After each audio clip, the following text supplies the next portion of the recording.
Olá, tudo bem? Eu sou o Eduardo, sejam bem-vindos a mais um vídeo do canal do Professor Estrada. Nós temos vídeos diários, exceto às quartas-feiras, sendo que às terças-feiras nós temos uma live para tirar dúvidas em matemática. Portanto, se você não quer perder todos os benefícios que o nosso canal lhe oferece, inscreva-se, clique no sininho para não perder as novidades, compartilhe e curta os nossos vídeos para ajudar a divulgação do nosso projeto. Bom, pessoal, hoje nós vamos continuar aí com nossa aula 134 do nosso curso de Matemática Básica. Estamos estudando o tema funções de uma maneira geral, né? Sem particularizar. E hoje nós vamos estudar a função inversa. Então, nas aulas passadas, em particular, nós estudamos a função composta, né? A composição de funções e os conceitos também de função injetora e função sobrejetora.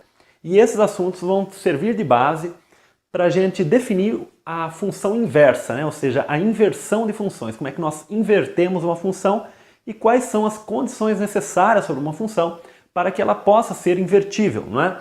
Bom, então vamos lá, pessoal. Nós temos aqui uma função f que tem como domínio o conjunto A e contradomínio o conjunto B.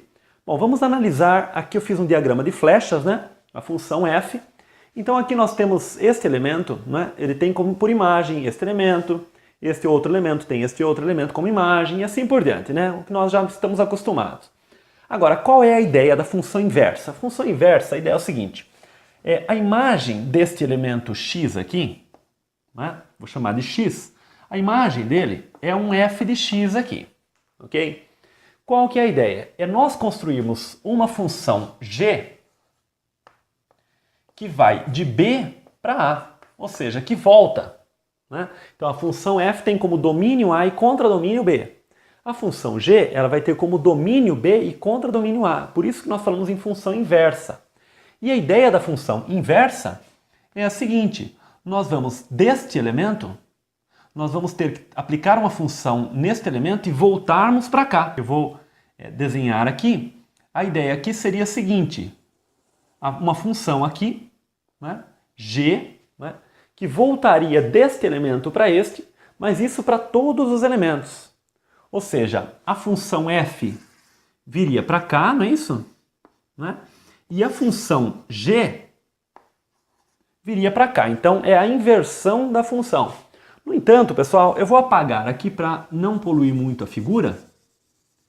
Então, a ideia, né, acredito que vocês já entenderam. Agora, aqui vocês já percebem que tem algumas condições que devem ser estabelecidas. Nós vimos que para que uma relação seja função, a condição é a seguinte, que todo elemento do nosso domínio, corresponda a um único elemento do contradomínio, que é a imagem, né? Daqui nós percebemos o seguinte, de uma certa forma nós podemos dizer que a relação inversa sempre existe. No entanto, a relação inversa nem sempre ela é função. Por exemplo, este caso que eu coloquei aqui, a imagem deste elemento é este elemento aqui. Portanto, eu consigo fazer ele voltar tranquilamente. Deste elemento, a mesma coisa. Agora, este elemento aqui, eu não consigo fazer ele voltar. Por quê? Porque ele vai ter duas imagens aqui. Se eu pensar este conjunto B como domínio da função g, este elemento ele vai ter duas imagens, né? Então, ele vai ter este elemento e este elemento como imagens. Então, não vai ser função, a inversa. Mas o que está acontecendo aqui? Eu estou tendo dois elementos do domínio tendo uma única imagem. Então eu já percebi o seguinte, que essa função f, ela deve ser o quê? Injetora. Para que eu não tenha situações desse tipo e eu consiga voltar tranquilamente, ok? Então, situações desse tipo eu não posso ter. Para que exista a inversa, ok? Por outro lado, será que a função f pode ser sobrejetora? Veja, aqui eu coloquei uma função que não é sobrejetora, está sobrando esse elemento. Ora, para que a função inversa, né, a relação inversa, seja função, todo elemento do nosso domínio, que vai passar a ser o conjunto B, deve ter uma imagem. Ora, mas este elemento aqui ele não vai estar tendo uma imagem aqui, quando nós voltarmos com a função inversa. Portanto, a nossa função original, a função f, ela deve ser também sobrejetora, porque não pode sobrar elemento aqui, porque ele tem que voltar. Não é? Então, nós não podemos ter esse tipo de situação também. Então, a função f ela deve ser também sobrejetora, né? Ora, com isso nós já temos uma condição importante aqui, que a função f, para que ela admita uma função inversa, né, ela deve ser injetora e sobrejetora, portanto ela deve ser o quê?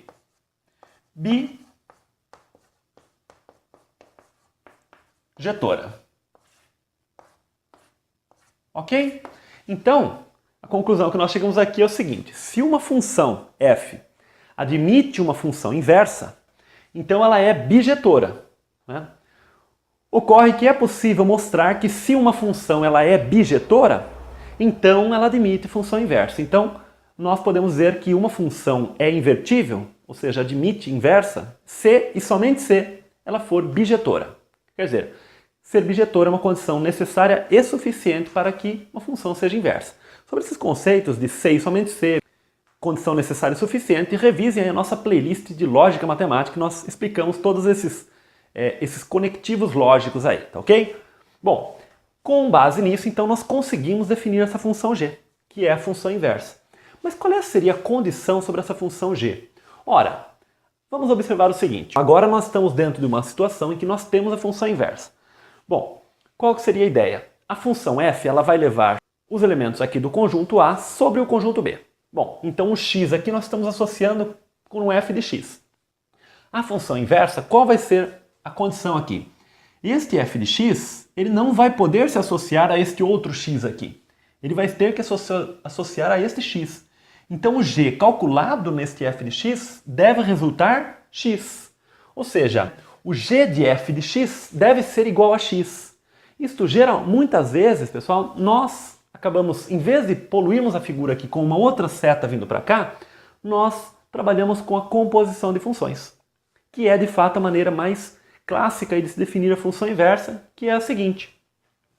Nós desenhamos um outro conjunto A aqui, né? Conjunto A, que nós temos 4 elementos aqui. Vamos imaginar que nesta ordem são exatamente esses 4 elementos aqui, né? E este f de x, então, através da função g, ele é levado de volta para o x. Este elemento vem para cá e daqui ele vem para cá. Este elemento ele vem para este e daqui ele vem para cá. Este vem para este e daqui vem para cá. Ou seja, né, o que está acontecendo aqui é o seguinte, que g calculado em f de x é exatamente x. Ou seja, g calculado em f de x é igual a x. Ou nós podemos escrever de acordo com a composição de funções que g composta com f de x é igual a x. Né? Agora, notem que aqui a função g vai ser também bijetora, da mesma forma. Né? E se nós fizermos esse mesmo raciocínio para a função g, né, nós vamos ter que f composta com g de x é igual a x. Então, estas condições, elas implicam que a função é invertível. Agora nós vamos ir um passo além aqui e vamos observar o seguinte. Vamos imaginar o x aqui como uma função. Vamos esquecer esse membro esquerdo, né? Então nós temos aqui a função que associa a todo x o próprio x. Ora, esta é a função identidade de x. Identidade de x. Se nós analisarmos, pessoal, no nível do ensino básico, aí, nós estamos sempre acostumados a trabalhar com conjuntos numéricos, enfim, conjuntos de elementos. Nós não estamos acostumados muito a trabalhar, por exemplo, com um conjunto de funções, né? Trabalhar no universo das funções. Mas, quando eu expliquei composição de funções, eu comentei um pouquinho sobre isso com vocês, que é o seguinte, no universo das funções, nós temos até uma outra operação que nós podemos trabalhar, que é a composição de funções. Quando nós pensamos deste ponto de vista, escrevemos g composta com f igual a identidade, eu vou tirar o x daqui, quer dizer, a função g composta com f igual a identidade, e f composta com g igual a identidade, né? Vamos observar o seguinte, né? Quando nós temos, vamos lembrar aí do universo dos números mesmo, né? Nos números, quando nós dizemos que 2 vezes meio é igual a 1, né? Ou quando dizemos que 5 vezes 1/5 é igual a 1. Né? Ou então, isso com relação à multiplicação. Com relação à soma, nós temos, por exemplo, 5 somado com menos 5 igual a 0. 8 somado com menos 8 igual a 0. Olha o que está acontecendo aqui. Aqui o que está acontecendo é o seguinte. Aqui vamos pensar na multiplicação. Quando eu multiplico 2 pelo valor meio, resultou 1. E 1 é o elemento neutro da multiplicação. Ora, por definição, nós definimos isso em relação à multiplicação, que quando o produto de dois elementos resulta exatamente o elemento neutro da multiplicação, então um elemento é o inverso do outro. Então nós dizemos que meio é o inverso de 2, é o inverso multiplicativo de 2. Assim como 1/5 é o inverso de 5. Nós podemos também enxergar que 2 é o inverso de meio. Assim como 5 é o inverso de 1/5. Né? Por quê? Porque o produto dos dois resulta em elemento neutro. Da mesma forma, nós podemos entender que menos 5 é o inverso de 5. E menos 8 é o inverso de 8. Ou também 5 inverso de menos 5. Mas neste caso aqui, não inverso multiplicativo, inverso aditivo. Então nós falamos em inverso multiplicativo e inverso aditivo. O inverso multiplicativo, nós geralmente chamamos de inverso mesmo. Né? Por tradição, então nós falamos que o inverso de 2 é meio. Né? Mas o correto é dizer inverso multiplicativo. É que pela prática, né, pelo uso aí, né, nós acabamos chamando o inverso multiplicativo simplesmente de inverso. E o inverso aditivo, nós costumamos chamar de oposto. Né? Então nós falamos em oposto de 5, oposto de menos 8 é 8. Né? O oposto de 5 é menos 5. Enfim, a soma dos dois está dando o elemento neutro da soma. Né? Portanto, um é o inverso aditivo do outro. Bom, agora vamos para o universo das funções. No universo das funções, olha o que está acontecendo aqui. Em relação à composição de funções, que eu falei para vocês que é uma operação entre funções, quando nós fazemos g composta com f, resulta a função identidade, que é o elemento neutro do universo das funções. Né? E f composta com g é o elemento neutro do universo das funções. Né? Então vejam o paralelo que existe. Então esta função g aqui, nós podemos entender como o inverso da função f. O inverso em relação à composição de funções. Né? Então a operação que nós consideramos aqui é a composição, assim como aqui consideramos a soma, aqui a multiplicação. Ora, no caso da multiplicação, muitas vezes é tradicional chamarmos o meio aqui de 2 elevado a menos 1. O 1/5 de 5 elevado a menos 1. Da mesma forma, nós costumamos escrever que este g aqui é igual a f elevado a menos 1. É a função inversa. Tá ok? Bom, então, pessoal, este é o resumo que nós temos aí da inversão de funções. Né? Assim, nós definimos a função inversa. Se nós quisermos provar aí que uma função é o inverso da outra, basta nós compormos a direita e a esquerda dessa função, né? E aí nós vermos que vai dar exatamente a identidade, ou seja, vai dar x. Bom, turma, avançando aqui um pouco no nosso conteúdo, é o seguinte, nós temos então aqui as funções f, que tem como domínio A e contradomínio B, e a função g com domínio B e contradomínio A. Nós dizemos, pessoal, o seguinte, a nossa função f aqui é a nossa referência, tá ok? Tanto aqui quanto aqui. Veja, a função g composta com f, ela sai de A e chega em A. Né? Portanto, se a função g composta com f for igual à identidade no conjunto A, ou seja, leva x em x no conjunto A, então nós dizemos que f possui uma inversa à esquerda. E é possível mostrar que se a função possui uma inversa à esquerda, ou seja, existe uma função que nós podemos compor à esquerda de tal maneira que dá a identidade aqui, é possível mostrar que a função f vai ser, nessa condição, injetora. Né? E vice-versa, se a função f for injetora, é possível mostrar que existe uma função g, tal que quando nós compomos à esquerda resulta a identidade. Da mesma forma, quando nós compomos com f uma função g à direita e resulta a identidade, então nós dizemos que f possui uma inversa à direita. É possível mostrar que quando f possui uma inversa à direita, então f é sobrejetora E se f é sobrejetora, é possível mostrar que ela possui uma inversa à direita. Resumo aqui é o seguinte, se f possui uma inversa à esquerda e à direita, então ela é injetora e sobrejetora, ou seja, ela é bijetora. E, reciprocamente aqui, se a função f for bijetora, então ela possui uma inversa à esquerda e à direita. Então, com isso nós realmente teorizamos bastante isso aqui. Essa demonstração, pessoal, ela exige um raciocínio um pouquinho mais apurado, né? Não está tanto ao alcance desse nosso curso, não é tanto o interesse também desse nosso curso. Mas, enfim, é bastante interessante, tem umas sutilezas aí que é preciso tomar cuidado aí, tá bom? Mas, enfim, o fato é que uma função ela é invertível se e somente se ela for bijetora. Nessa situação aqui, pessoal, a função g nós chamamos de inversa de f elevado a menos 1. Né? Nós poderíamos também chamar a função f de g elevado a menos 1. Tá? Então, g é a função inversa se essas duas condições forem satisfeitas, tá ok? Então, esta é a parte teórica. Agora vamos ver na prática como é que nós encontramos a função inversa e de uma dada função, né? Nós não vamos trabalhar com problemas em que uma função possui somente a inversa à esquerda ou somente a inversa à direita, tá bom? Nós não vamos trabalhar com funções desse tipo. Mas enfim, basicamente, para nós construirmos uma função que seja invertível somente à esquerda, basta nós construirmos aí uma função que seja injetora, porém não sobrejetora, né?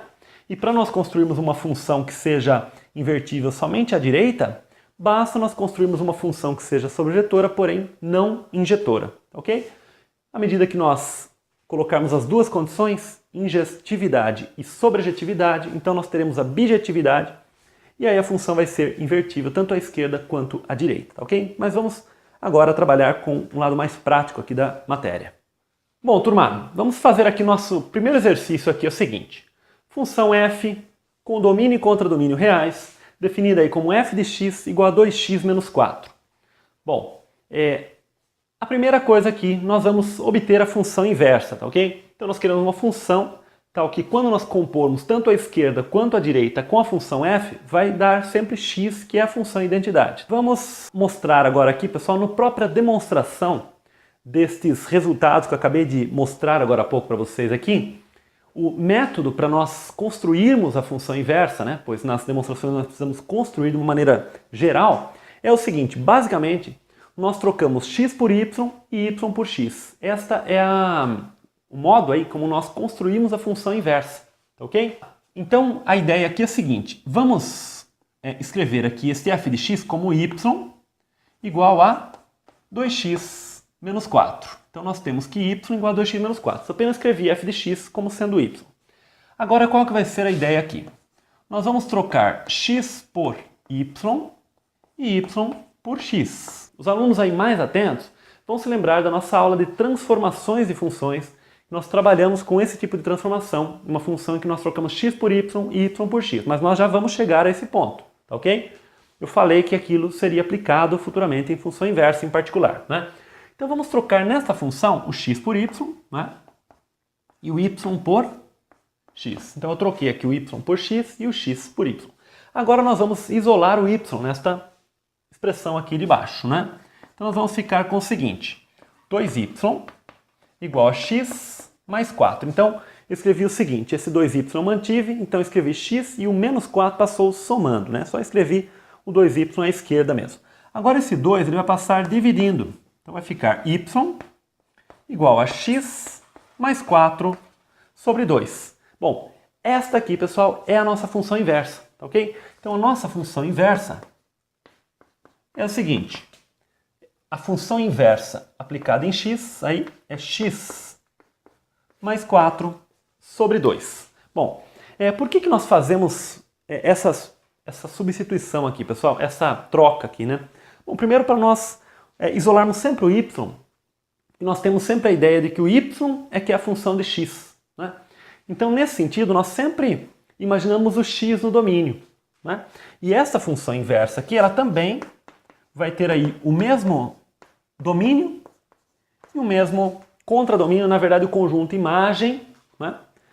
Porque a função inversa, exatamente, ela vai deste conjunto aqui à direita para este, né? Bom, uma coisa que nós até teríamos que discutir antes de resolvermos esse problema é que se esta função ela é bijetora, pois para nós podemos encontrar a função inversa, a função deve ser bijetora, né? A função deve ser bijetora. Mas o fato é que esta função ela é bijetora, né? Se nós lembrarmos aí, ela é uma reta, né?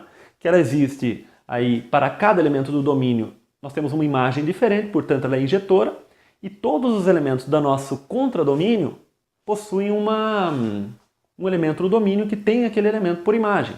Portanto, ela é também sobrejetora. Portanto, realmente essa função ela é bijetora, portanto nós conseguimos calcular, né? Uma forma simples de nós observarmos esse cálculo aqui, pessoal, em algumas situações, com funções mais simples, nós podemos observar o seguinte: o que está fazendo a função f? Ora, ela está pegando x, multiplicando por 2 e depois pegando esse resultado e subtraindo 4. Bom, como nós queremos voltar, o que nós fazemos? Nós pegamos o valor que está lá no nosso contradomínio, nosso conjunto imagem, nós primeiro vamos somar 4 e depois dividir por 2. Nós vamos fazer exatamente as operações inversas. Então, olha, 2x, primeiro multiplicamos por 2, subtraímos 4. Inversa, somamos 4 e dividimos por 2, né? Através desse raciocínio nós conseguimos chegar direto a essa forma, mas o algoritmo aqui é o seguinte: trocar x por y por x, isso vai fazer aqui, né? Vamos mostrar aqui o seguinte, né? Vamos mostrar que de fato essa função ela é a inversa, né? Para isso, né, veja que eu nem chamei de g aqui, eu chamei já de f a menos 1, né? Já usei essa notação.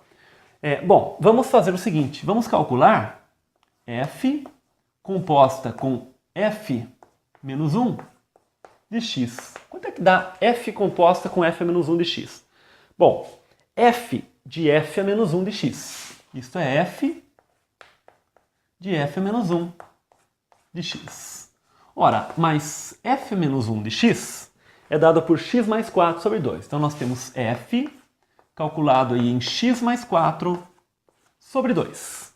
No entanto, f de x é 2x menos 4. Então isso aqui vai dar 2 vezes o nosso x menos 4. Né? Veja que nós fizemos aqui. F de x é 2x menos 4. O nosso x agora passou a ser x mais 4 sobre 2. Então ficou 2 vezes este x menos 4. Exatamente a função f aqui. Ora, este 2 ele vai ser cancelado com esse 2, então vamos ficar com x mais 4 menos 4. Esse 4 cancela. Então é igual a x. Como esperado, a composição de f com a função f a menos 1 é exatamente x, que é a função identidade.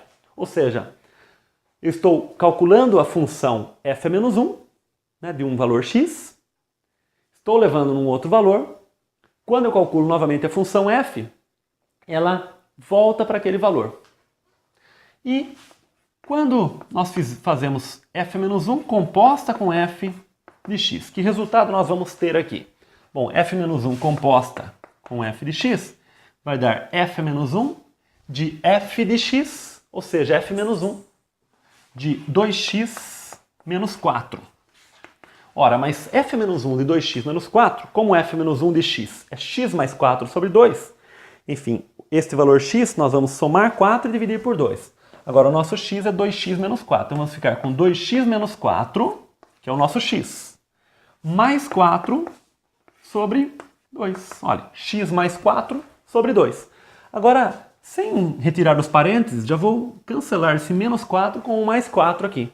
Então nós vamos ficar com 2x sobre 2, e isso é igual a x, como esperado também, né? Então, conclusão, essa função realmente é a função inversa. Isto aqui não há necessidade de vocês fazerem no exercício. Quando for pedida a inversa, basta vocês fazerem esses cálculos aqui, tá?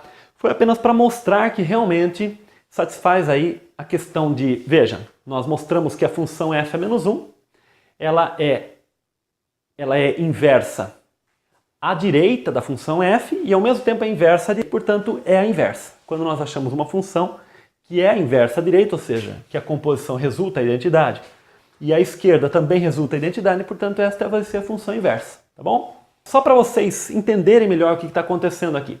Vamos considerar, por exemplo, x igual a 3, por exemplo, né? Quando nós calculamos o f de 3, isso está dando 2 vezes 3, 6. 6 menos 4, 2. Então nós temos a seguinte situação aqui. Nós acabamos de calcular que o 3 está sendo levado pela função f, né, no valor 2. Ok? Bom, tudo bem. Mas o que vai acontecer se nós voltarmos aqui aplicando a função f-1? Ou seja, é como se eu tivesse escrito mais um conjunto aqui e composto com a função f-1. Veja só, se eu pegar f-1 calculado em 2, vai ficar o quê? 2 mais 4, 6. 6 sobre 2, 3. Ou seja, o 3 está sendo levado pela f no 2. E o 2, através da f-1, volta para o 3. Né? Vamos agora aplicar no elemento 2 aqui. O f-1 aplicado no elemento 2. Veja só. 2 mais 4, 6. 6 sobre 2, 3. Agora vamos aplicar o 3 aqui. 2 vezes 3, 6. 6 menos 4, 2. Ora, então o 2 ele vem para cá e depois o 3 volta para lá. Quer dizer, a função inversa é exatamente isso, pessoal. Nós vamos de um elemento para o outro e nós voltamos para aquele mesmo elemento. Por isso que exige aí a bijetividade, para que as idas e voltas aí não deem problema. Bom, para finalizar, pessoal, nós vamos trabalhar com o gráfico dessas funções para vocês observarem um detalhe, nós fecharmos aí esta aula de hoje. Vamos esboçar, pessoal, nesse mesmo sistema cartesiano aqui, os gráficos da função f e da função f-1, tá? Então a função f, 2x menos 4. Então nós temos aqui o coeficiente linear menos 4 e o coeficiente angular 2. Okay? Então nós temos uma função, eu estou fazendo com escala aqui, né, para nós podermos fazer uma coisa bastante próxima da realidade aí. Então nós temos aqui, esta função é a função f, ok? Dada por 2x menos 4. Né? Então nós temos aqui o nosso coeficiente linear, que é menos 4, a nossa raiz, que é 2, né? E aqui está a origem, né? Bom, agora nós vamos desenhar nesse mesmo sistema a função f-1, que ela é dada por x mais 4 sobre 2. Bom, para nós desenharmos isso aqui, vamos escrever essa função da seguinte forma. Vou escrever como x sobre 2 mais 2, né? Então eu escrevi x sobre 2 mais 4 sobre 2, que é igual a 2. Então o nosso coeficiente linear é 2, então ela passa por aqui. E o coeficiente angular é meio. Bom, se o coeficiente angular é meio, significa que a variação em y é a metade da variação em x, né? Portanto, nós temos uma inclinação desse tipo aqui. Tá? Para mim está mais fácil de fazer aqui, porque eu tenho o quadriculado da lousa. Então esta é a nossa função f a menos 1. Ok? Aqui nós temos o coeficiente linear 2. A raiz aqui, ela é igual a menos 4, né? E esse ponto de intersecção, título de curiosidade aí, ele seria exatamente o ponto 4 aqui e 4 aqui também. Por que é o ponto, exatamente esse ponto, né? Nós podemos até substituir na função e observar, né? 2 vezes 4, 8. 8 menos 4, 4. 4 mais 4, 8. 8 sobre 2, 4. Então, quer dizer, neste ponto aqui, as duas imagens são iguais, né? Para x igual a 4, ambas têm por imagem o valor 4. Ok. Agora, onde é que está o gancho aqui com aquela aula de transformações e funções que nós vimos? Bom, uma das transformações e funções que nós vimos foi esta, que nós trocamos x por y, y por x. E eu comentei para vocês que esta transformação, ela faz o quê? Ela aplica uma reflexão no nosso gráfico em relação à reta y igual a x. Ora, mas a nossa reta y igual a x é exatamente esta reta.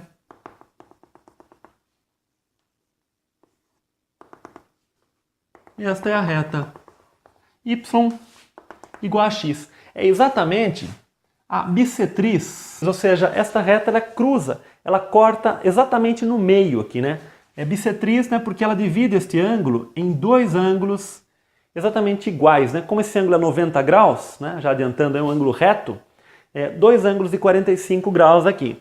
Então, veja que esses dois gráficos, eles são simétricos em relação à bissetriz, né?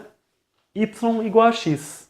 E esses quadrantes nós chamamos quadrante 1, 2, 3 e 4, né? 1, 2, 3 e 4. Portanto, esta aqui nós chamamos de bissetriz dos quadrantes ímpares. Então nós dizemos aí que o gráfico da função e da sua inversa, eles são simétricos em relação à bissetriz dos quadrantes ímpares, né? Então, dado o gráfico da função f, nós nem precisamos encontrar a expressão da função inversa para encontrarmos aí o gráfico da função inversa. Basta que nós apliquemos aí uma simetria, né, uma reflexão em relação à bissetriz aqui y igual a x. Como nós vimos naquela aula sobre transformações, é que lá ainda nós não podíamos contextualizar com este aspecto aqui da função inversa, né? Mas eu comentei com vocês que tinha a ver com isso aqui. Bom, pessoal, a aula de hoje foi mais teórica, né? Nós fizemos apenas um exercício, né? Na aula que vem nós vamos voltar, vamos continuar um pouquinho mais, falar um pouquinho mais sobre a função inversa, principalmente fazendo mais exemplos aí para ficar mais prático para vocês, tá bom? Então é isso, pessoal. Espero que vocês tenham gostado. Qualquer dúvida, coloque nos comentários. Um grande abraço, até o próximo vídeo. Tchau!